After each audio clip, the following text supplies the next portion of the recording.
We just want to make sure. So I didn't bring, I was primarily expecting to talk about senior leaders.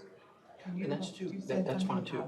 Silos and working, so you want them to be thinking about how they can work more collaboratively. Well, you know, it's just that, you know, diversity is very important, but diversity without the inclusion is the issue. And I mean, that's why we do this, because we want to make it a more inclusive workforce. But no, I think part of that way you do this is through, you know, senior executive sponsorship and things like that. Now, at CMS, we say that we call our senior executives box tops. They could be GS-15s or they could be SES. But the thing is that they are the head of the component. And that's the criteria that we want to try to stick to for executive sponsors. Can you go to the okay. I know I'm going to die. But yeah, the executive sponsors were, we try to keep it in a box because if you want senior leadership buy-in and overall leadership buy-in, you want to get people that are going to be at the table. So, me? I gotta get my hug in. How are you? Good. How are you? Good. All right. It's good to see you.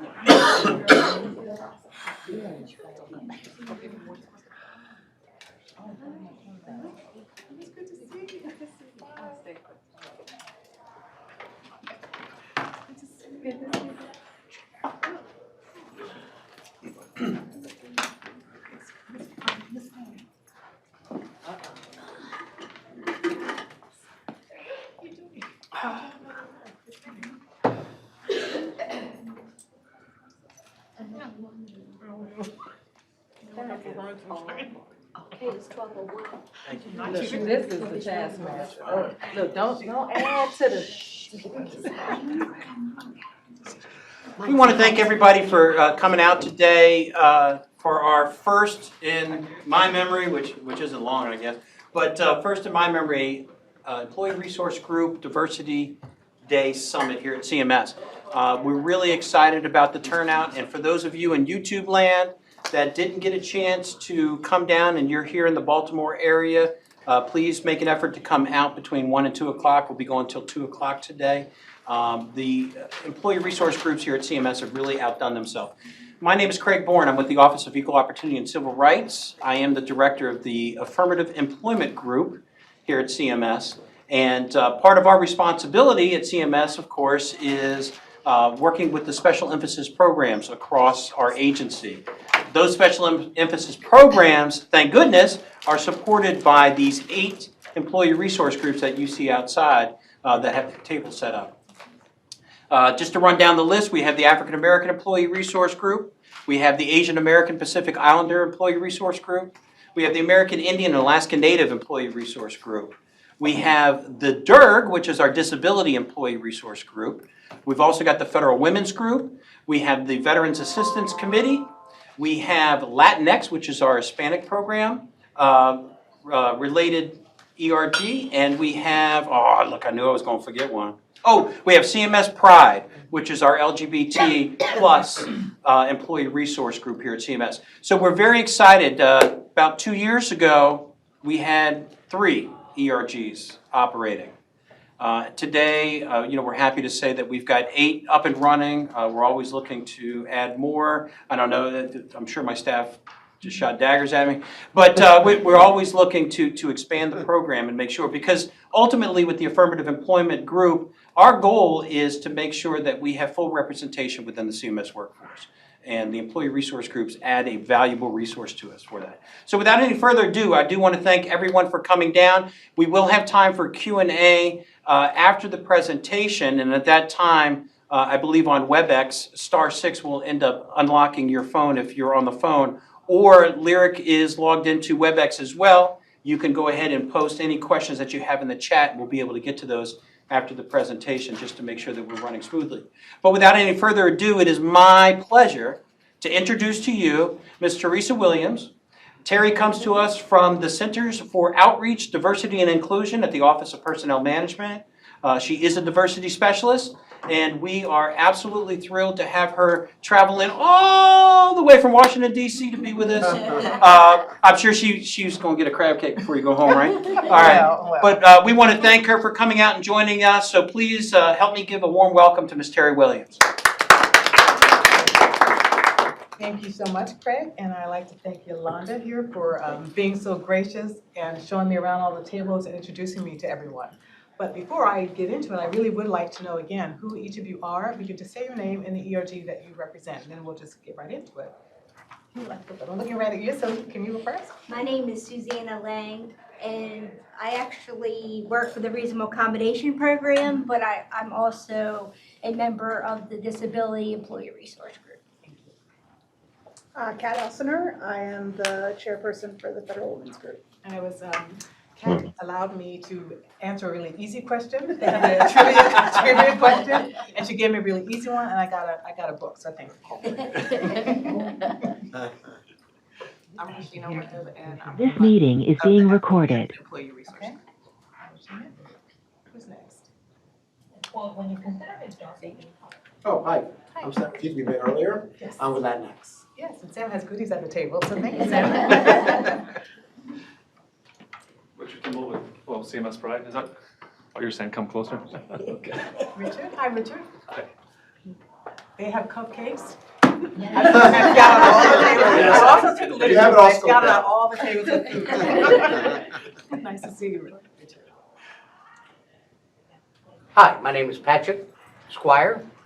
I work in equal opportunity, and I am also a program manager for American Indian, and also a member of the DERG. Nice to meet you. Nice to meet you too. Thank you. Anybody else? I see. Hi, my name is Sonia Williams. I am a part of AAERG and a part of the VAC. Part of what? VAC, the Veterans. Thank you. We love our acronyms. We do too, it's a government thing. Anybody else? Hi, good morning, or good afternoon. My name is Bonnie Hillsberg, and I'm with the American Indian Alaska Native ERG. I think this is the first time I've been in a group where I've had so many representatives from the Native American Alaska Natives. Yeah, it's great. Thank you. Matthew Brown, African American Employee Resource Group. Okay, great. And if you listen to that voice long enough, you'll know in the auditorium you get to hear him running through some slides. Yeah. He's one of Wow. the talking. So he's the voice. Look, Good. Matthew says you do that to me every time. But it's- Voice. Did I get everyone? I'm just visiting. Hi, visitor. Jacqueline you can Howard, visit. I'm from actually the budget group in OIT. Hi, Jackie, welcome. Excellent. And the We're gentleman recruiting is her. striped sweater. Oh, you're recruiting her, okay. That's what these events are for, really, to Absolutely. increase your membership, so that's great. And the gentleman in the orange striped shirt. Trevor Rose, I'm with CMS Pride. Hi, Trevor. You beckoned me over to the table. I'm gonna come back later to get a cupcake. All right, so thank you so much for sharing that. Craig told you what I do, so I will tell you who I am. So part of this diversity is what Craig said about inclusion, and it's knowing, being able to bring your full self to wherever you go. And so I will tell you that I'm a Christian, I am a wife, I am a stepmother, I am a runner. What else am I? I'm many things. I am a native Baltimorean. So when you mentioned crab cakes, I'm very familiar with crab cakes. I went to elementary through high school here. Did anybody go to City College? Any City College graduates? No? How about Western? Poly? Anybody? Really? So I guess the side of town, everybody went to Woodlawn, maybe? This is unbelievable. I always get somebody who's gone to my high school. Well, my daughter graduated City College. All right, see, that had to be one. So I say it again? Close. Close. So it's good to be back in the area. I don't get back here often, and I told Craig when I got here, my first time here, I didn't know where to go. I guess I missed the sign that said visitor parking, and so I ended up with employee parking. But because I had that fantastic kid card, I was able to park and walk the mile to the building. So thank you all for having me. So how did I get here? As Craig said, I am the government-wide employee resource group program specialist. And I'm fairly new to D&I. I started I actually worked in retirement services, and so many of you are familiar with retirement services and OPM. Hopefully it's all good. But Sam, anyway, so I started in retirement services, and then I did a detail in diversity and inclusion. I started out by, is anyone familiar with or has heard of diversity and inclusion dialogues? So it's a really great program that our program manager at the time, her name was Sharon Wong, and she came from NASA, and now she's at DHS. But it's a program that brings together employees from across the agency, and they meet every other week for 2 hours to discuss various topics in diversity. So they have a session on race, a session on religion, a session on gender identity, the gamut. And it's really a great and wonderful way to, as Craig said, to break down those silos, because I sincerely believe unless you talk to people and really get to know them from a different perspective, to get to know them outside of their work title, then it makes it difficult to feel included, to feel like you belong, because you don't really have anything to go on. And sometimes when you get to know who the person is and what they are made of, did I ask if anybody runs? Any runners in here? Sometimes. Yay! Yay, okay, so the fact that I now know she runs, I can have a conversation with her, and it feels like we know each other. We don't know each other well, but we can talk about how many miles did you run, and how fast did you go, and are you gonna do this race? Is anybody doing any races coming up, by the way? Baltimore Running Festival? Okay, I did the Baltimore Running Festival. Anyway, that's another story. We can talk offline. But anyway, so that's a part of breaking down the silos. You have to talk to people and get to know what they're about. And just sharing who you are, what you like to do, what your interests are. Doesn't necessarily mean that you're going to agree with their position on this matter or that matter, but it certainly gives you another perspective and helps to just make it feel a little less like you're just coming to work. It feels like, okay, I know this person, they have something that I can share. I'm sorry, I have something I can share with them. They have something that they can share with me. And it just feels like it's not as big of a stretch. So that's why it's important to really talk to one another and see just who are you? Who are you and what do you bring to the table? And by doing that also, it helps to bring about innovation. That's one of the things about employee resource groups, is that together, collectively, you can problem solve. You can come up with more innovative, creative ideas when you're working together than when you're working separately. I just saw the other day, I forgot, it was on like one of those brain shows where you're doing things to stretch your brain so that you don't become as forgetful as I'm becoming right now. But anyway, it was a big thing of gumdrops, this huge thing of gumdrops. And they asked this crowd of people to estimate how many gumdrops were in the gumdrop machine. And people had wildly different numbers. One child said 100, somebody else said 9,000. And so he said, well, I'm gonna show you how the collective thinking really can come up with the right answers. So he had all these people, he wrote down all the numbers. He had this like 10-year-old come with the calculator and say, this 10-year-old is gonna show you what the answer is. Long story short, he calculated all the numbers, came with an average, and they were only off like by 50 gumballs. And that's because they just took the average. And so again, that collective knowledge, that working together is phenomenal. And it doesn't seem like it, but it does work. And so working together, learning about each other, just sharing little bits of who you are really smooths the way. So let's get started with a quiz. I have a quick quiz. All right, I have 2 gift cards for the correct answer. So the first question is, which company is credited with having the first ERG? First what? First Employee Resource Group. Microsoft. No? Anybody else? Google. And it was a long time ago. Google. So none of those companies were around then. IBM. Close. No. Not G. One more. Xerox. Yes, Xerox. It was Xerox.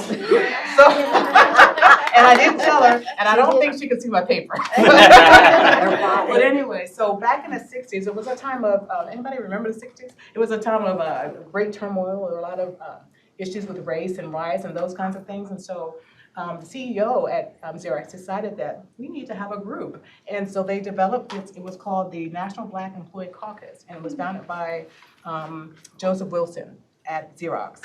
So he encouraged Black employees to create this ERG. And then 10 years later, they started a ERG for women. And that one was called the Black Women's Leadership Caucus. So Yolanda gets a gift card.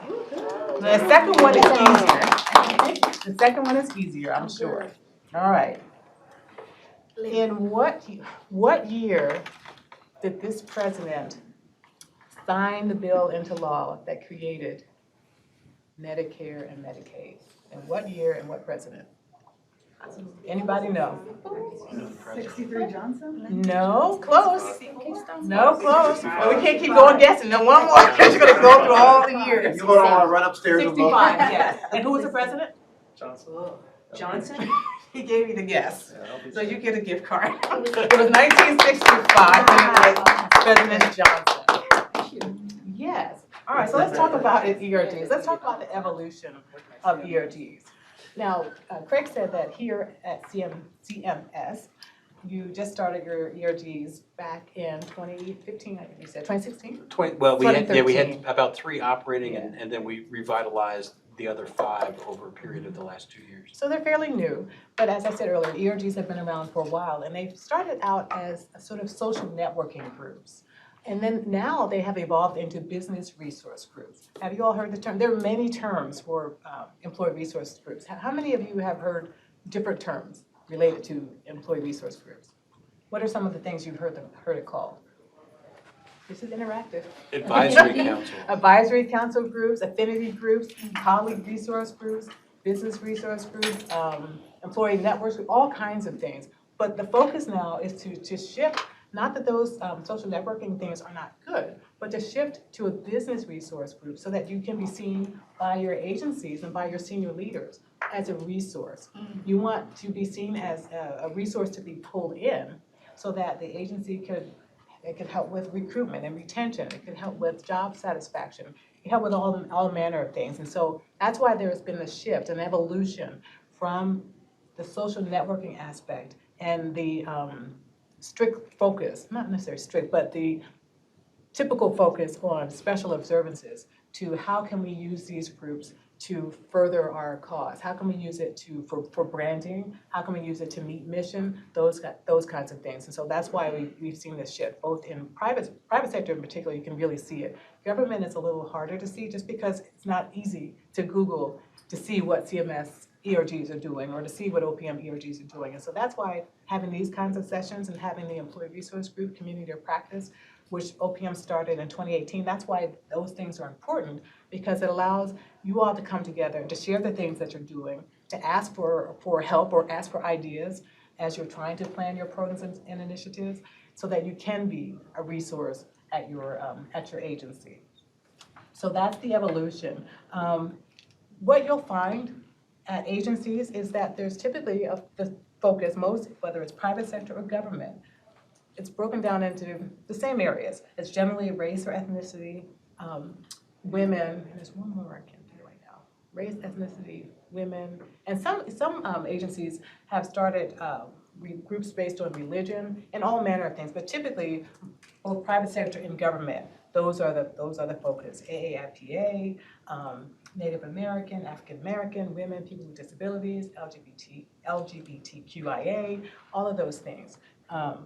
What about focus? What do you think this focus areas are for most ERGs? Here at CMS, what are you typically focusing on when you're thinking about, when you're doing your programs and initiatives? Employment issues, promotion. Exactly. Mm-hmm. So for most, whether it's private sector or government, and we've seen it mirrored in both areas, it's recruitment, retention, community outreach, and private sector does a lot of community outreach. And I know government does it as well, but it's a little bit different. Of course, private sector, they have lots of money and they can, have advertising and they can do free giveaways and all manner of things that are wonderful. But most government agencies don't have the luxury of having that, but there are certainly agencies that do community outreach. Natalie Beanie, who is a program manager on our staff, and she does a lot with disabilities and sexual orientation, gender identity. She was telling us recently that for last year's, I think it was this year's Pride, the federal agencies all walked together, whereas in the past, it was just little pockets, but this year they formed a group, so to speak, and were able to represent the federal government together. And so again, that's the power of we, when you can work across agencies, work across affinities, because again, the focus not only has it moved to business resource groups, but also it's really important about that intersectionality. And I was talking to Craig a little bit earlier, that it's really important that when you're, and I know that you all are doing it just by looking around, but with your ERGs, it's important that everyone feels welcome and knows that they could be a part of your ERG, and that, because if someone is a Black gay woman, which group does she join? Does she join the women's group? Does she join the Pride group? Or does she join the African American group? And so we have to consider. All of them. You can join all of them, but for some people, they feel like they have to make a choice. And so it's important that as you're marketing for members and as you're talking about your ERGs, that you let everyone know that that they're welcome. And I'll talk a little bit about that with senior champions, and that it's important when you're selecting your senior champion or considering your senior champion, that you consider someone who is not of your same affinity. And we can talk about that now, or we can talk about that later, but that's an important consideration as you're looking at your senior leaders. So you already know about the benefits. We can go to the next slides. I'd like to hear from you all, because I don't want you just looking at me. So what are some of the benefits you have experienced yourself or have heard about experiencing as a result of being in your employee resource group? And are most of you the ERG leaders, or a combination of leaders and members? Mixture. And a mixture. Mixture, okay. So just can I hear just a few things about what you have either personally experienced as a benefit, or you have heard others say that I was in this ERG and I benefited in this way. And likewise, if you haven't had any benefits, I'd like to hear about that too, and maybe what some of your challenges have been, or what do you think has kept you from realizing the benefits of being a part of the group or leading the group? So as a veteran, one of the things that I have benefited from was actually a couple. Well, one, senior leadership have seen some of the good things that veterans can do, because management seemed to have a stigma against veterans, but now, Karen Jackson has actually said that some positive things about veterans. So that's good for us. And another thing, that when the veterans meet, a lot of veterans have had some concerns or some issues with disability.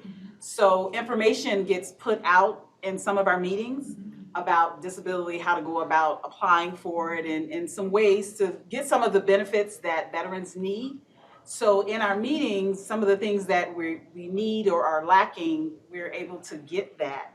And to get some of that camaraderie that we miss from being in the military. That's fantastic. That is a wonderful example. Just like you said, having that camaraderie, that's one of the big benefits of having or being a part of an ERG, is having that connection, having that camaraderie with like-minded people. And the fact that you have visibility from senior leadership, that is key. Not only does it feel good, but it says here's a whole pool of people that we may not have considered before for this position or for this leadership training or for this mentoring program or whatever it is. And so that's one of that's a wonderful example. Thank you for sharing that. I think I saw your hand in that. On the contrary, for my ERG, which is the American Indian Alaska Native, the challenge is we don't have a lot of participation because there's not a lot of American Indians Alaska Natives in the workforce at HHS or CMS. So that is, one of our biggest challenges. So one of the things to think about from that perspective is finding allies, people that may not necessarily be a part of your affinity, but are interested in your issues and your concerns. And so it's a matter of how you market it, or what you want to say, or what you're looking for, and you have to have an ask, and you have to have a reason for them to partner. What is it that your group would like to do? Who can you identify that can help you in these areas? Because truth is, you may not have a lot of people to be able to help. And even the groups that are large, I think by far, from what I've heard before, is that sometimes even when you have a large group, you still don't have a lot of people actually working to advance your issues. Yeah. And so finding allies, people who are interested in it and supportive of your concerns and could help elevate it. That might be the avenue that you want to go in. Thank you. You're welcome. And so Tamika. That was a great idea. So for me, I started at CMS around the same time that the ERGs were getting started. So I got involved right away and in the leadership of getting our AAERG going. I've been able to meet a lot of other employees at CMS outside of my immediate group, and that was a big bonus for me. And I was also able to bring one of my ideas and experiences from the outside to implement here at the agency that just gave me a lot of confidence and pride in my work, but in a group that's outside of, my day-to-day job, and it was embraced and supported and successful. So. And that feels good. Success is wonderful, but also just being able to get that support and that experience. And that's, again, one of the other big benefits is that most of you all of you are doing this as volunteer work, and for the most part, it's outside of your position of record. And so to be able to have the opportunity to do something, to just have an idea, to plant the seed, to see it grow, to network across the agency. Again, the benefit of being an ERG, you have people from all over. You're not necessarily working with a team member. And so you're getting to know other people. If you're talking to them, you're getting to know them personally, so that if you need something, if you're working on a project, or you know that this person has expertise in this area and you need that, you have somebody to go to. And even if they don't know, that's still part of your network. And that it's kind of like that spider web kind of thing. You can connect. So again, it doesn't have to be somebody that is of the same affinity, but just being able to find someone who thinks that what you're talking about or what you're looking to do is important, and having that person help you advance that. Sam, and then back. But just shake your head. I was gonna say, up until today, I knew the existence of other ERGs, but I hadn't met the other ERG folks. And today's been nice, because I've gone around and looked at everybody's exhibits and talked to some people, and I've met some people. That's really nice. And so now, I kind of feel more comfortable talking to other people about things that they're doing, trying to get ideas, because we have also our struggles in the Latinx group, or very few of us. And even now, I don't even really know a lot of Latins in this building at all. I know 7 or 8 or something like that. But this has been nice today, because I've gone to the different tables, and I'm still not done going through and just meeting other people. So this has been good. Kudos to the African American group for putting this on. Apropos to everything that's being said here, the highest number of folks in the military are American Indian, Alaska Native, mainly American Indian. Oh, wow. So I was just thinking. So maybe you can partner. Yeah. I mean, Sam brings up a really, really good point, and you're pointing right to it. These kinds of events are important because you don't get to see people. You don't know who your other ERG leaders are. And there are probably tons of ways that you could partner to either put on event. And though events, I think, are great. They take a lot of time and effort. And you want to make sure that when you're putting on events and you're pushing programs and initiatives, that it's tied to the agency mission. And so if it's to increase the number of American Indians, Native American, I'm sorry. It's hard, American Indian, Alaska Native. American Indian, Alaska Native. Partnering, it could be really helpful. Could be really helpful. Having, if you need, there are not enough of you in senior positions, or they're getting to certain grades but they're not getting any further. Partnering with each other could really help. If you know a group is going to be doing a mentoring program, why can't you team up? You should be teaming up, because again, it reduces duplication of efforts, and it's less expensive, and it expands your network. This is what it's all about, expanding your network, not just with senior leaders, but with each other. And so one of the things at OPM that our employee resource groups do, and I don't know if you all do it here, but they meet, I think they meet monthly. So all of the ERGs come together monthly and they talk about whatever they're working on, they talk about whatever obstacles they're having. Sometimes they have a speaker, sometimes it may be somebody from, just even internal, it could be somebody from communications that comes and says, here's what you need to do if you want to have your program marketed. Or here's what you need to do if you want us to design a poster, or whatever it is.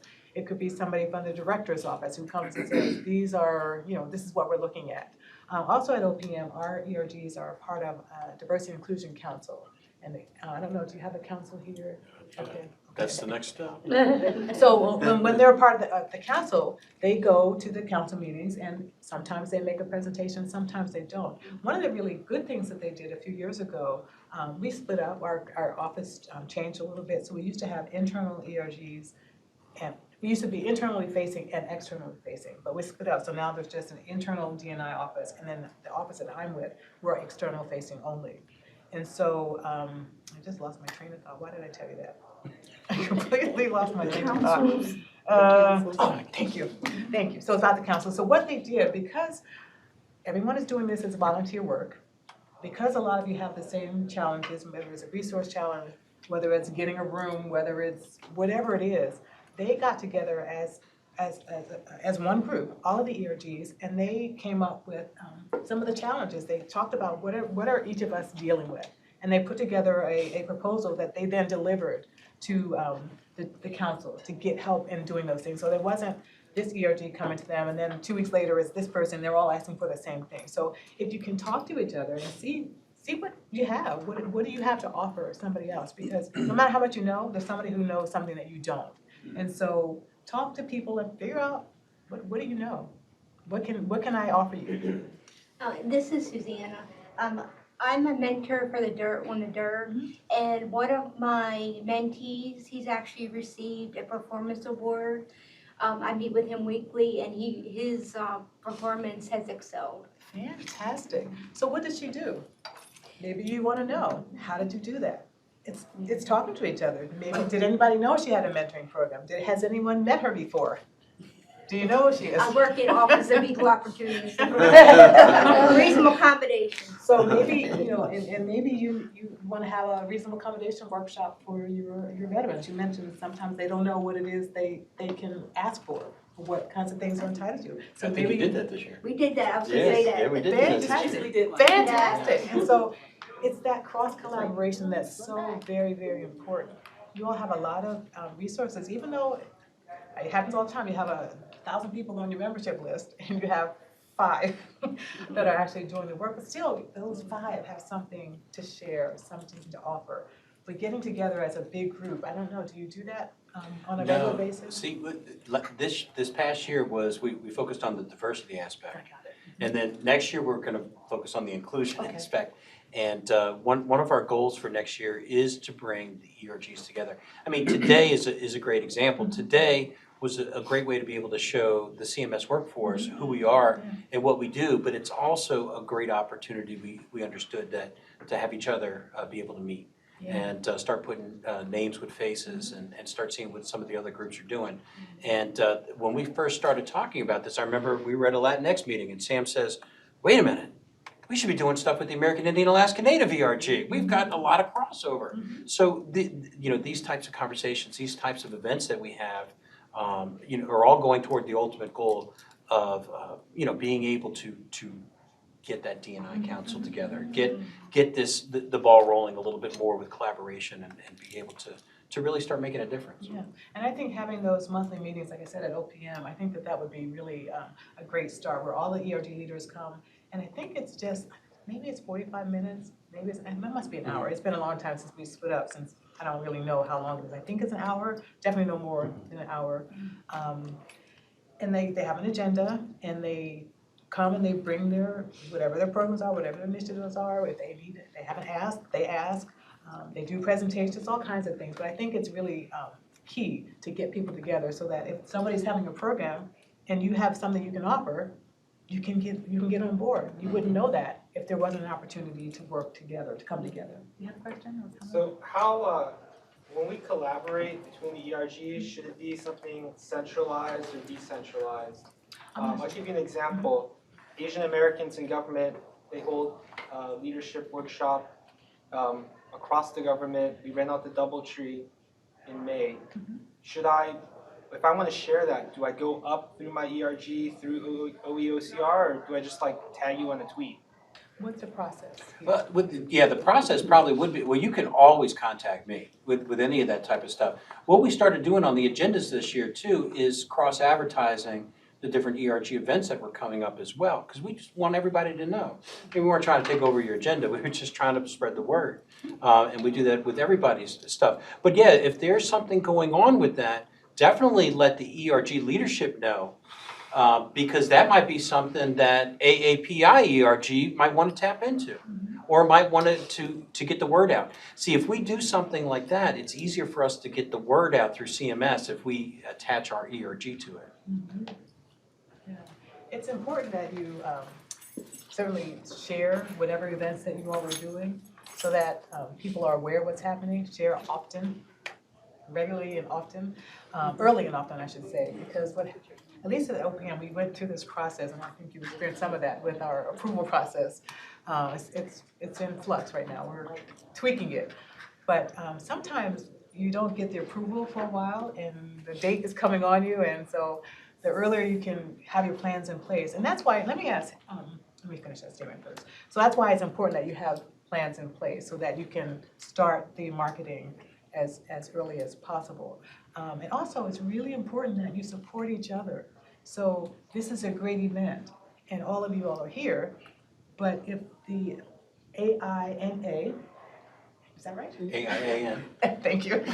If they have an event, you should all be there. You should all go and support her event. It shouldn't just be where employees go, because you're all in this together. And so you should, if she's having whatever kind of program it is, whoever's having a program, it's really important that you show up and support whatever efforts that they're doing. Even if you can't do any of the work necessarily, you should show up. And I think that's important, especially like, well, I guess with any of us, but, you know, we have the Federal Women's Group, and there's so many times I will see, you know, mention something to anybody in my office, and the guys will be like, oh, well, yeah, but that's the Federal Women's Group, so we can't go to that. And I'm like, yes, you can, especially like when we're having the bigger events, like we had the women in health IT. I mean, that would have been great for anybody to hear. And, you know, and I'm like, of course you can. They're like, oh, I don't want to be the only guy there. And it's like, you're not going to be the only guy there. Greg's there. But yeah, and I think sometimes people feel like, you know, if they don't completely fit into that box, even like, which they can obviously join our group regardless of who you are. We're open to anybody who is willing to support women being equal in the workplace, which I would hope is pretty much everybody at the agency. But I understand, obviously, I can't join every group. We all have only so much time. Right. I sometimes feel like I barely have enough time to even do what I want to do from my group, and I'm the chairperson. So, but like, especially the bigger events, like we have this year, I will say, the Federal Women's Group was able to get great speakers for our two big events. And the second one it was just amazing. We actually had more of our group get together and help plan it and put it all together. And it was a great panel, such a great discussion, even about like how to handle things in CMS with, you know, interacting with different groups and how to stand up for yourself with, you know, if somebody is thinking, oh, because you're a woman or because of anything, like you don't know what you're saying. And, you know, and that can happen if you're young or you're old, like, and it's frustrating because sometimes I think as soon as people see Federal Women's Group or, you know, African American group, they think, oh, I don't qualify for that, so I can't go. And it's like, no, that's not what the point of this is. And I don't know how to how to make that not an issue as much. That's a real challenge. Did you have a comment on that? Yes, I do have a comment. I used to belong to a member of Blacks in Government, and I actually went to a conference, and on the way home on the plane, they said, "You're Caucasian. Why are you going to Blacks in Government?" I said, "Because I am an ally, and of course I work with the Office of Equal Opportunity and Civil Rights. You know, equal employment opportunity for all, and I want to find those barriers and knock them down." Right. Good for you. So that was a little discouraging, but I didn't let it. It's really difficult, and particularly, like you said, with women. I know sometimes with Pride, there are allies, but people don't necessarily want to be associated because they think, well, they're going to think I'm this, whether it's Pride or women or whatever it is. They don't. Sometimes people are afraid of what it means to be a part of that group, and it's really challenging. It really, really is. But I think talking about the benefits of why they should come to this program or that program is going to be key, and finding some kind of hook. Like, you know, it's not just for women; it's for everyone. And there's some information that maybe you want to share with your daughter, with your son.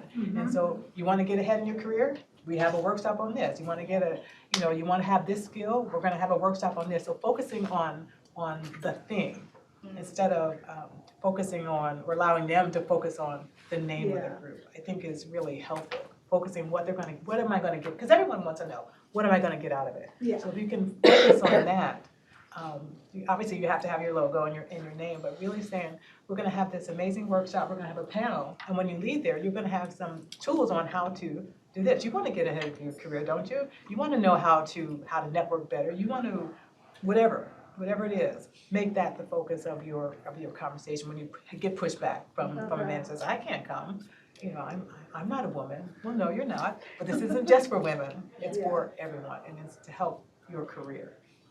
You have a comment? So I have a couple of comments. One is that I agree that comfortability is an issue in every aspect versus personally and professionally. So putting yourself out there requires a lot of energy, and for some it's more than others. So being in uncomfortable situations,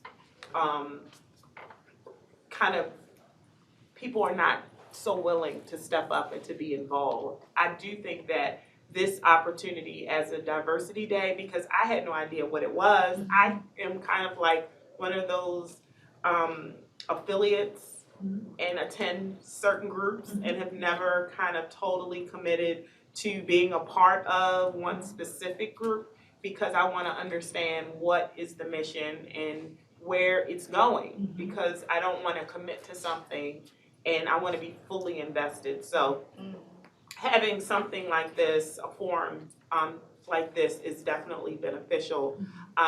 For people who are newer to the agency, and I'm one of those newbies, these groups, in my observation, are great because I don't understand or know the culture. I may be in federal government, but every agency has a different culture, a different flavor, and I believe that these types of forums allow newer people to come in. I'm sure that you kind of solicit membership with new people that are coming into the agency, but lunchtime is always an opportunity to kind of promote the groups as well, and it could be 30 minutes, but being able to just cold walk up to someone and say, hey, have you ever considered being a part of an ERG? These are the things that you can learn from that, I think could possibly be a beneficial thing in getting more involvement. And I've been involved in a lot of groups, and it's a burdensome on those who are the leaders, because a lot of responsibility and a lot of work and effort is burdened on them. But I give kudos to the leaders who brought this together, because it is awesome. It's absolutely a lot of work, and absolutely hats off to those who coordinated it, because it is a lot of work coordinating who's gonna do what, who's gonna be where, space, IT, all of that. It's an issue. I'm gonna get to your question in a minute. But what you raised an excellent point. I don't know if you do it here, but a lot of agencies have the ERGs actually present, or at least have a handout when people are coming in for orientation, onboarding, so that they know what groups are available. And that's really important. And another easy thing, you mentioned just walking up to someone, but maybe your ERG can just take that person out to lunch that day. When you can get a list from the, at OPM, they do it every Monday. So every Monday they have orientation.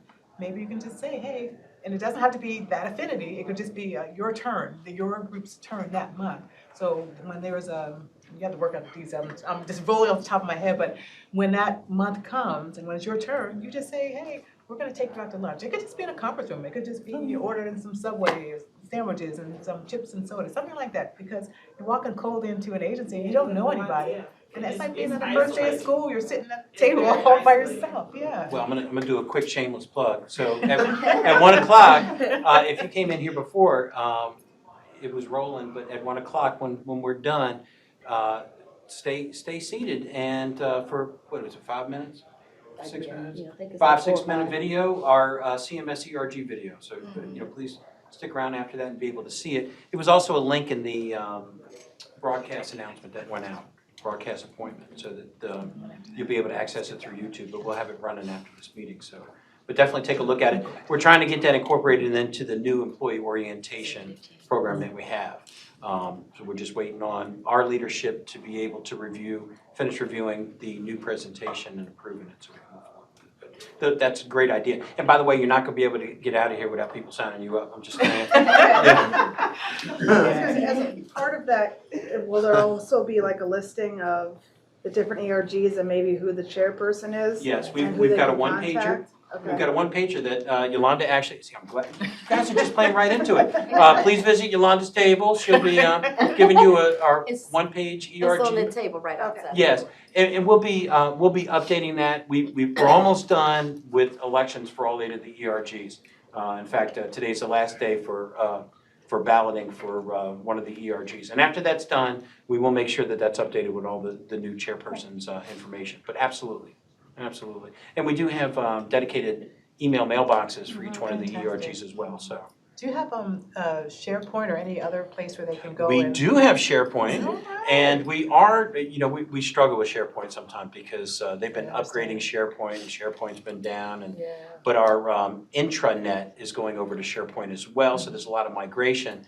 But we do have, we do it in various degrees. Some ERGs will update the SharePoint more often than others because some have more content than others to be able to do that. But for example, we just uploaded, I think last week, the Veterans Assistance Committee's Veterans Day program. We uploaded the YouTube link to the SharePoint site for that as well. So it's good if you have a central means of being able to communicate with one another and to know what's going on. And some agencies, some ERGs actually have like a ERG-wide newsletter. So it isn't necessarily, the new way of doing newsletters nowadays is just providing a link so that people can go and read what they want. And so if there are things that are of importance to you, maybe, and I don't know if this is adding more work, but that could be another way of I don't know, Yolanda, is it adding more work for you? Well, we put everything in the This Just In article.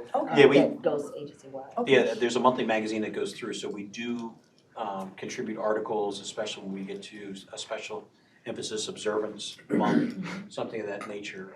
But we do have those, and we're actually starting, there is a manager's magazine, and nobody had told us this before. We didn't know. But now I'm starting to submit articles to them as well so that we get some cross.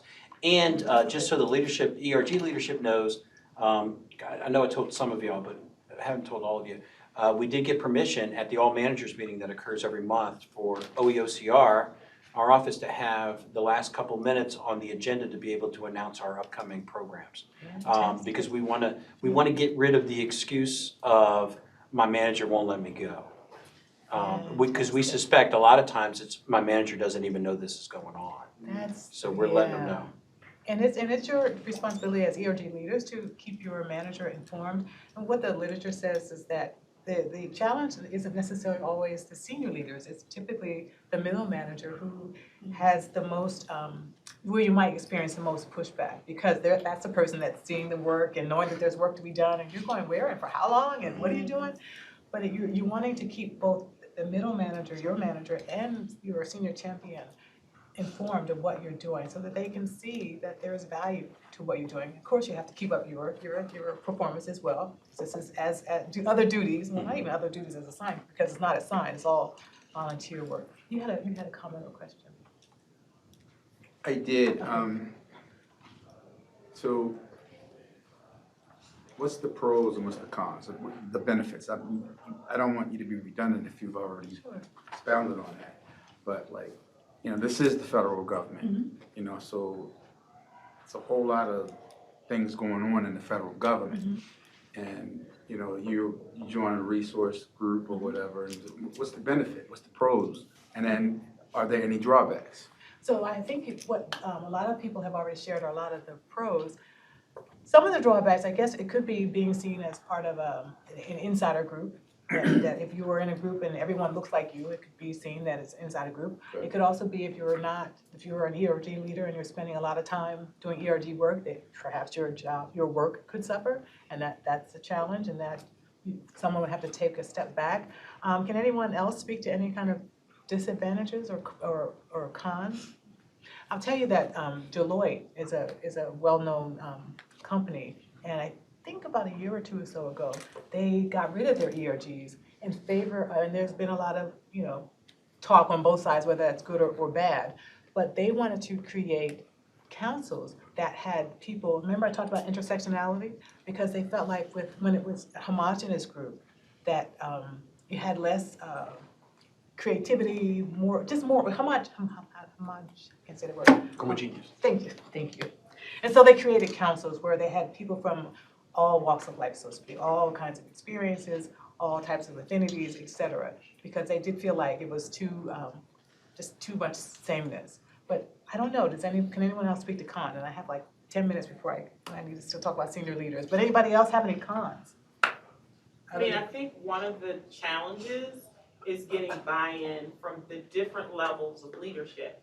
This is a hierarchical type of agency, and so I think that when we talk about executive champions, it is important to have champions within that middle level to understand that employees, as you're moving up the chain, the opportunities that can be made for an employee, and to encourage that in staff meetings, as you have with your staff, because they're the ones who are in the weeds. Right. The executives are at a higher level, and they can see how it may benefit the agency as a whole, but they're not going to be able to see that benefit, right?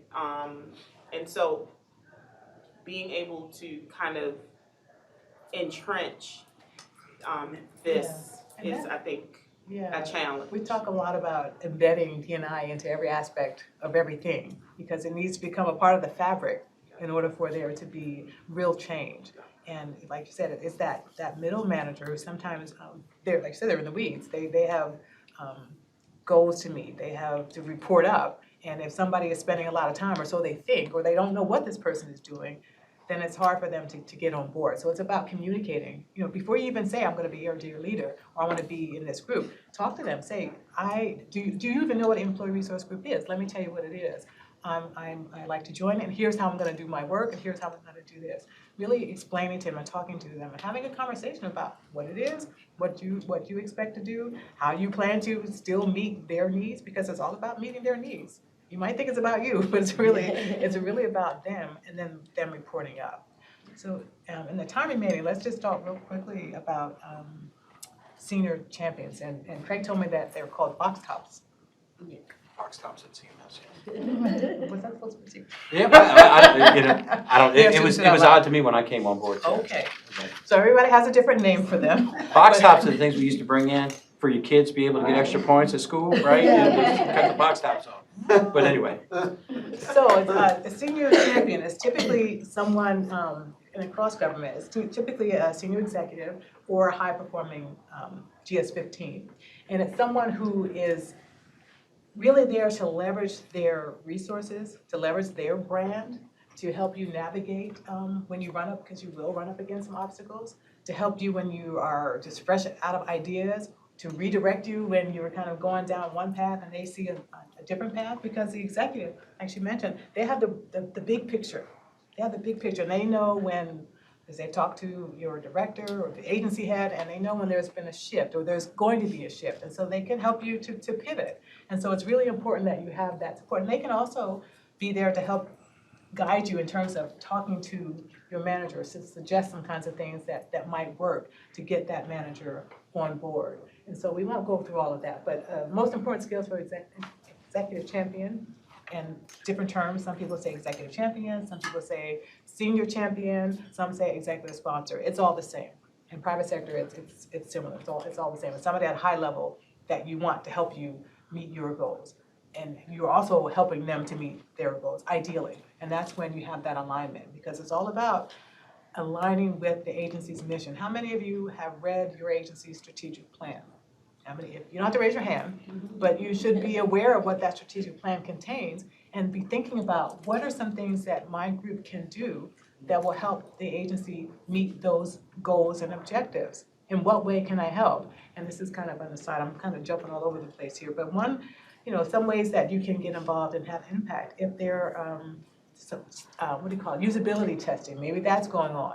Maybe there is a focus group, they're trying to do something, and maybe there's a focus group. I read about one private sector company, and before they put out their strategic plan, they have all of the ERGs read it and then give feedback on it. Doesn't mean your feedback is gonna necessarily be, you may not see your specific words in that plan, but they respect you enough and see you enough as a resource to pull you in, to have you review that strategic plan that's gonna impact you and your colleagues. And so that's one way. Is there a focus group you can be a part of?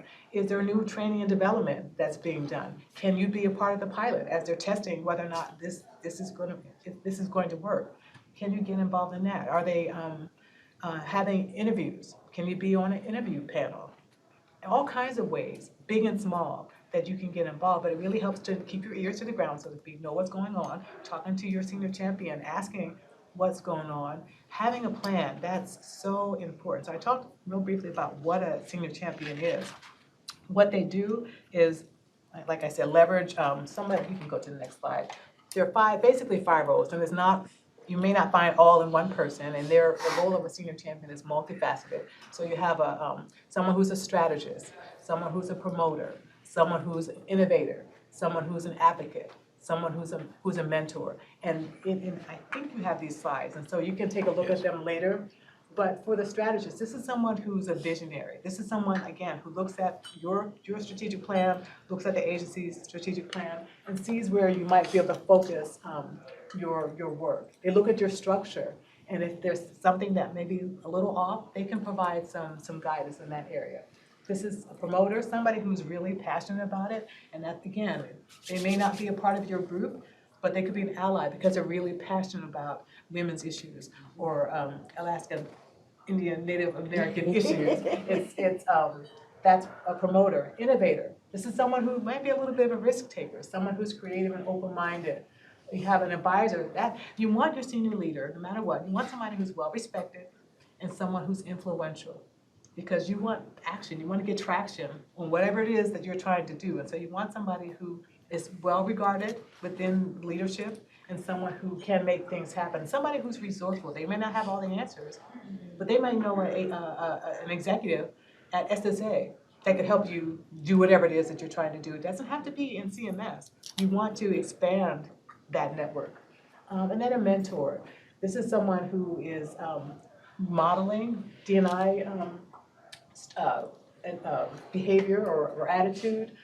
I thought this was really good. How many of you have ever asked your senior leader to come with you? Like, let's say you have a presentation to do, and you invite your senior leader to be a part of that, come to that meeting, and then offer you some advice and some feedback afterwards. Because you want to grow. You're trying to grow in your career. You're trying to build your skill. And what better person to get feedback from than somebody who's seen it all, who can offer perspective, can offer you guidance, can offer you some tips. Maybe just ask that person to come along to a meeting, or maybe ask can they're busy, so I don't know, how often this would work, but I have this thing to do. Would you mind if I run these things past you? I have this presentation, I have this project. They want to help. They really, really, really want to help, but you have to ask. So those are some of the roles of a senior champion in 2 minutes. So, so how do you get one? Ask around. Ask your fellow ERG leaders. Ask your colleagues. I noticed that your I don't know what you call them here at OPM. We call them DADs, Deputy Associate Director. Your Deputy Associate Director seems really great. They seem to really. I'm always seeing them out at events, or I'm always seeing them do this and the other. Can you connect me? I don't know how it works here. At OPM, the ERGs typically will submit to the program manager a couple of names of people that they think that they want to be their senior leader. And then the program manager reaches out to that person and says, hey, are you interested in doing this? And if they say yes, then they connect them. So it's different at each agency, but you want to have some idea of who you'd like to be your senior champion. 3 recommendations. Consider rotating every 2 years. Why? New ideas, new experience, exposure for both you and the leader, because it's a experience where you're both learning, ideally. The other thing is to have, as I already mentioned earlier, choose someone who's not of your same affinity, because if you don't, then you run the risk. There might be a perception that it's for them. is not for me. I can't be a part of this group. I'm a man, I cannot be a part of the women's group. I'm Caucasian, I cannot be a part of the African American group because everyone in there is African American. So you want to think about that when you're talking about who you want to be your senior leader. And then at OPM, our ERGs have more than one senior champion. And again, it's also time considerations because they're busy and they can sort of trade off, but also that exposure. They're different, and so you get the perspective and experience that this executive has and that executive. And the champions throughout all of this, they benefit, and the agency benefits because the senior leaders get to see a cross-section of employees, and they get to hear what employee concerns are, what are some major issues, what are some things that we can do that they might not have, or quite likely wouldn't have access to without having been a senior champion. And so really, those three things are really important. So now you have your senior champion. If you know how to get one, how do you keep one? The key is to be prepared. You should have regular meetings, at least monthly, maybe quarterly. Once a month. Yeah, I said at least once a month. Sometimes it's difficult, but definitely don't go, more than a couple of months with meeting with them. Get to know your senior champion, build rapport. What are their goals? What are their interests? What are their priorities? How can you help them? Because again, this is a volunteer thing for them. Their reputation could be at stake if you go rogue and do something that they're not aware of. So never go rogue. You never, ever want to do something, have a program or an initiative where you have not talked to your senior champion and then they're blindsided. Or OEOCR. Yes, or that. Too many letters we said too fast. But yeah, you want to keep people informed. So build rapport, preparation and focus, key. Talk about expectations. You know the number one reason why people don't stay or don't want to join, because they don't know what they want to do. They don't know if I join this group, what are they going to have me do? How much time is it going to take? Are they going to have me speaking in front of people? Are they going to have me doing budget? I'm terrible with numbers. Whatever it is, you must have a clear set of roles and responsibilities and expectations for everyone, from the chair down to the communications person, but especially for the senior champion, because they want to know how much time I want to help, but I only have so much time. So you want to make sure that, again, you schedule these regular meetings. When you have these meetings, you want to have an agenda. Don't go in there just talking. You want to have an agenda. You want to have a summary of what you're working on, what's coming up, and you want to have an ask. Okay, always have an ask. It doesn't have to be a big ask. It could be just, we're having this training program. Can you come for a few minutes in the beginning? Or can you say a few words? Or can you bring a peer? And going back to what I said earlier, when each of you should support the others, ERGs, but also bring one. Everyone, bring one. When you go to the event, bring a colleague so that they don't have to feel like, I can't go because I'm a man. Bring it with them. Okay, bring two. You guys can sit together. You can shore each other up. But it's really important that you discuss key goals and ask them for guidance, assistance, or advice. Allow them to help you because they want to help. Nobody wants to be an empty figurehead. And if they do, that's not the senior champion for you. If it's just they're checking it off the box, and you'll know when somebody isn't interested or isn't passionate about what you're doing. Again, giving them a heads up before you do anything public or visible. Also, Craig, if he wants to know. And I think that's everything on senior champions. There was more stuff, but I'm right on the a little over. Any questions or comments or concerns? Nope, we're good. We want to sincerely thank Terry for coming out and spending the afternoon with us. Let's give her a round of applause. Terry, and are you going to stick around for? Yeah, so Terry's going to stick around for a few minutes after. It's not crab cake time yet. Did you bring crab cakes? No. We did get peach cobbler. I get it. Yeah, y'all got to try the peach cobbler. But anyway, what we'd like to do is Office of Equal Opportunity and Civil Rights, which is the office that helps put all this stuff together. We really want to thank all of the ERGs, and especially those that served in leadership positions on the executive boards of the ERGs over the past year. And on behalf of our office, Anita Pender, our director, and Elena Jenkins, our deputy director, we wanted to give a certificate to those ERG leaders from 2019, calendar year 2019, just as, I mean, it's a certificate, but it's a token of our appreciation. We really do understand that sometimes it's a volunteer position, sometimes it's a voluntold position. I know you get off the phone with me sometimes and say, I don't work for Craig Bourne. And but listen, I'm sure you do. But we really try our best to make this a more diverse and inclusive workforce here at CMS, and we really do appreciate everybody.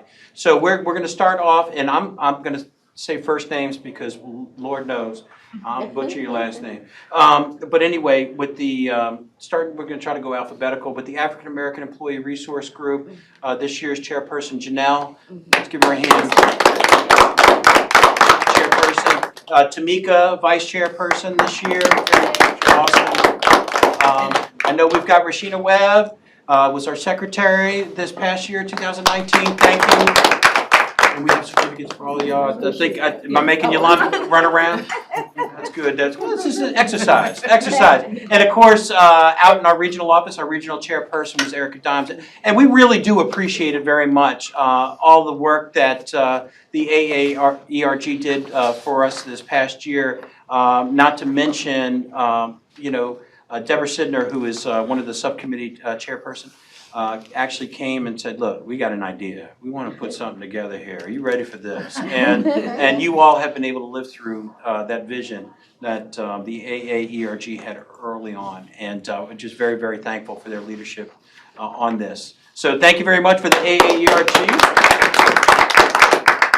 We have the Asian American Pacific Islander ERG, this past year's chairperson, Tyson. Tyson, are you still here? No. He ran away. Tyson, Sam, who I think is out of, I think she's regional. Sai, and of course Juanita, serving as the secretary. And we really do appreciate all of the assistance that they've given us over the year. We actually had 2 ERGs this year that had a career development panel discussion, the Federal Women's Group, as Kat was saying, with the IT Health Initiative and those senior leaders in that area.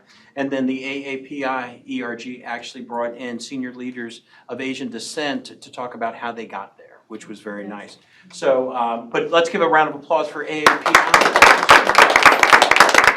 And of course, with the American Indian Alaska Native ERG, Susan, Dr. Carol, Bonnie, Tracy, and Bonnie, help me. Am I forgetting somebody? Let's see. Tracy. Mary Munoz and Tracy. Yes, Tracy and Mary Munoz, and then of course Georgie is Georgie Sparks. Right? Yes. So we want to thank them very much. I mean, we've got a lot of great things in store for the following year. Thank you. Thank you very much. And Yolanda will be around with you. Something there she is. Look, you just tell me to slow down if I need to slow down. No, you're okay. Okay, the Disability Employee Resource Group, Malia, chairperson this year, 2019. And I know Shelby and LaTanya have both been absolutely fabulous in helping, and we do have some additional person coming on next year, but he'll just have to wait till next year. But anyway, we want to thank the Disability Employee Resource Group, the DIRG, for all of their efforts over this past year. Let's give them a hand. And of course, CMS Pride, our co-chairpersons. We got Richard and David, and we want to thank them very much for their leadership this year. We actually had, this was just last month, we actually had a fabulous workshop where we had a statistical PhD actually give a presentation on the EVS. Don't tell your people. But no, it was all positive. But it was also looking at correlations between the data for LBGT employees and what kind of correlations tend to run with those high numbers with the EVS. But it was an excellent presentation. So we want to give CMS Pride a hand for all of their help this year. Okay, and then for Latinx, our Hispanic program, Sam Ortiz, I know Sam is here. Juan, and actually our 2 other members of the board for Latinx are actually in regional offices. Juan is in Seattle and Raquel is in Dallas, right? So, we were just, let's give a hand for Latinx. Great job this year.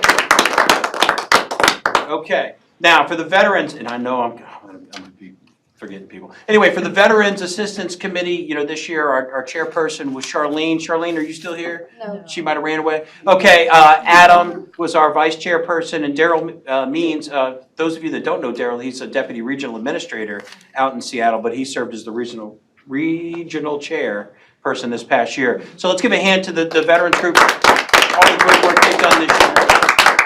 And for those of you watching via YouTube, You saved the best for last? I did. Yes. I did. No, I haven't gotten there yet. But I just remembered, for all of you watching YouTube like Daryl, we're gonna mail your certificate. Okay, Raquel, we're gonna mail it. Juan, you go get it. All right. But we're not gonna mail any candy because Sam ate it all. So anyway, all right. But we wanna, last but not least, the Federal Women's Group and the tremendous effort that they put forward this year. I mean, really, if you've seen their display outside, you'll get to see basically the laundry list of what they've done this past year at their meetings, and it's just been excellent. And I'm going to turn it over to Yolanda to be able to talk about the folks on the executive board. Yolanda's worked very closely with them this past year. Very proud of her efforts too. Go ahead, Yolanda. Look at that. I'm gonna get it later. Kat is our chair. Rachel Alexander is our vice chair. Kelly Singleton is our regional chair, and Jennifer is our Dasco's the regional chair. Regional secretary. Regional secretary. The unique thing about our group is that everyone is pretty much off campus in the regions except Kat. She's our chair. She's comes in, but she is pretty much ADS. I do work from home full time, Yeah. but I'm But she comes local, in to, you know, for so. stuff. But yeah, our group meetings, most of them came from the survey that we created back in December of last year to find out what the community wanted. And then we just took that survey and created workshops based on what was needed and things that came out in our meetings when people were frustrated with their jobs. So we started having our reasonable accommodation team come in, our EEO people come in, the union had come in, and then we had networking events. Give the people what they want. That's what we tried to, yeah. Excellent job. Well, let's hear for the efforts of the Federal Women's Group this year. That was really great job. I mean, with all the groups, I didn't forget anybody, please. No, you got it ready now. All right, good, that's good. That's good. All right, yay memory. Anyway, look, we want to thank everybody for coming out. Sure. And one thing I did want to say is our kickoff meeting in January for the new executive boards that are coming on board. It's not a swearing in, I promise. But what we're going to do is this year we're going to do the kickoff, all of us together. Because we want to have the opportunity to use that as a brainstorming session too, to see how we can better work inclusively throughout the year. So that'll be January. Help me, Yolanda. 28. January 28th. So everybody's back from vacation. There's no excuses. That's right. You'll be there. And also shameless plug, January 9th, Martin Luther King commemorative breakfast will be sponsored by our office and Blacks in Government CMS chapter. It'll be from 9 to 11. 9 to 11. That's called inclusion, folks. That's right. That's called inclusion, folks. 9 to 11 a.m. in the CMS cafeteria. If you want to buy tickets, don't see me. I don't have tickets. But Alethea, I heard you in the back. Yes. All right, you see Alethea? Treasurer Kim Davis or Alethea Lucky. Excellent. Of Blacks in Government. Nice to put a name to a face. Excellent. Absolutely. And then, of course, in February is African American History Month, and just keep watching your email for, we've got a couple different events going on there. One of which, just to give you a teaser, I don't know if you knew it, but he's still around. Frederick Douglass is going to be here in February. So anyway, just a teaser. Anyway, I want to thank everybody for coming out. I do want to turn it over to Terry for one more minute, but 2 more minutes. Look, now she's getting greedy. But, we're going to turn it over to Terry for 2 minutes. But again, after Terry's finished, if you want to stick around to watch the ERG video, you might recognize some folks in it, not me, but some other folks in it, and it's just very well done. And everybody's got a link in the appointment that you receive via the broadcast appointment. Everybody's got a link to that as well, so you can go save it on your favorites. All right, Ms. Terry. So really quickly, I didn't talk about impact, and that's a big thing. I talked about aligning with agency priorities, so I just wanted to point out a couple examples. I'm so sorry that Dr. Carol Susan left, because SSA does have a AIA and AC ERG, and they have done a lot of work. And can't leave it, but this is SSA's advisory, they call them advisor councils, and this is their annual accomplishment reports. And so if you all do not yet do accomplishment reports, you should do accomplishment reports. So I can pass this around, but they submit these to the person who has oversight, and it talks about what their 2018 accomplishments were, what their interests are, what their goals are, and they talk about the total membership, the number of events held, et cetera. And so you should be doing something similar if you don't. This is an action plan that our ERG, it's called Forward, Vets with Disabilities, and this is what they use. They don't call it a strategic plan, but they have, like for example, this goal is education and awareness, and it says right here, it's aligned with OPM strategic plan goal number 1. So it's telling them specifically how it's aligned. So I can pass these around, and then I had another example, but I don't see it. Yeah, anyway, I don't have it. Government-wide, private sector impact. I'm just gonna leave you with this visual. There are lots of things. So there's CVS and VA. This is not CVS and VA, but CVS and VA in California wanted to expand high-quality, convenient care for vets in California. So they brought together, they call it a colleague resource group, to get feedback on the best way to meet the needs of vets. And it was so successful that they decided to do something similar in Phoenix. So the CVS, which is a big retail store, teamed up with this veterans group to figure out how to best provide resources to veterans in this particular part of California. And then there's Ford. At Ford, their mobility motoring division partnered with Ford employee FIDA, that's the name of their ERG, to provide Ford design and development engineers with valuable insights about the needs of people with disabilities. So that's making an impact. That's being pulled in as a resource, and that's one thing you can do. And this is Mattel. So the other thing about me is that I collect dolls. I don't buy them actively now anymore, but I used to collect dolls. This is not the actual Barbie doll, but years ago at Mattel, they got together with the African American ERG to figure out how to make a doll that looked more like an African American woman. Now, not all African American women look alike any more than any other group looks alike, but they felt like they wanted a doll that was more representative of the women that they knew, because they found that that was lacking in the market. So they got together the ERG and they were saying, well, is the skin right? Is the hair right? Is all of those things. And so, as you see, this one has the poofy hair. And what do you notice about her body? I kind of has some issues with the body. What do you notice about the body? Anybody? Hips. She's hippie. Yeah. And then I showed it somewhere else, and they said, "Is she pregnant?" I said, "No, she just has a little pooch." But to look more like a real woman. Again, this is not the actual Barbie doll that was created. It was called Sisters in Style or something like that. They actually discontinued that Barbie doll, but it was an African American designer who got together with Mattel ERGs to figure out how to make a doll that would speak to African American women and children. And then this one, this is not done by ERG, but this shows the power of inclusion and what happens when people make their voices heard. And that's what you all are here to do, to make your voices heard. And so I'm over 2 minutes. But this doll is a person with a disability. So she has a wheelchair, and she has Afro puffs. And again, people want to see themselves in the workplace, in their homes, in retail, wherever you are. And so, again, what can you do to help here at CMS make it so people see themselves and feel empowered? I don't know if they fixed it, but I was reading about this doll, and one of the challenges they had was that the wheelchair didn't fit through, I think, the elevator on the Barbie doll house. And so there were some concerns. I don't know if this is the remade version, but even, 504 violation. Exactly.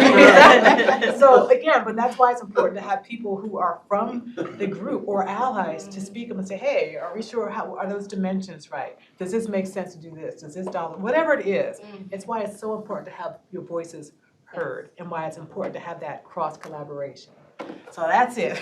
But there are ways to make impact, and I named some of them earlier. But talk to each other. You'd be amazed at some of the ideas that you can come up. Even if you just have a session where everybody just independently writes down what they love to do in their wildest dreams, and then you get together and see how many are alike, and see where you can partner, and see where you can just save those resources and reduce that duplication, because nobody wants to get burnt out, and it's very easy to get burnt out when you're the only one doing the work.